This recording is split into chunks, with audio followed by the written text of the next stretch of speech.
Czas na 5 ulubionych słów po śląsku na litera C. Wyszło mi to. Pierwsze. Ciamrać. Ciamrać, czyli zjadać. Ciamraj to tam, czyli zjadaj to tam. No, ciamrać. Drugie. Ciepać. Ciepać, można coś ciepać komuś, albo ściepać coś, czyli rzucać. Rzucać albo zrzucać, czyli ciepać, bądź, jak to powiedział? Ściepać. No. Ciepać i ściepać.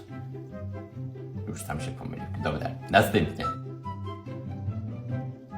Czwarte, a to jest w nawiązaniu do tego poprzedniego, ciulnąć się. Ciulnąć się, czyli pomylić się, zrobić błąd. Hopie, ciulnąłeś się tam, czyli pomyliłeś się tam, zrobiłeś błąd na egzaminie, ciulnąłeś się tam w tym pytaniu czwartym, czyli zrobiłeś błąd.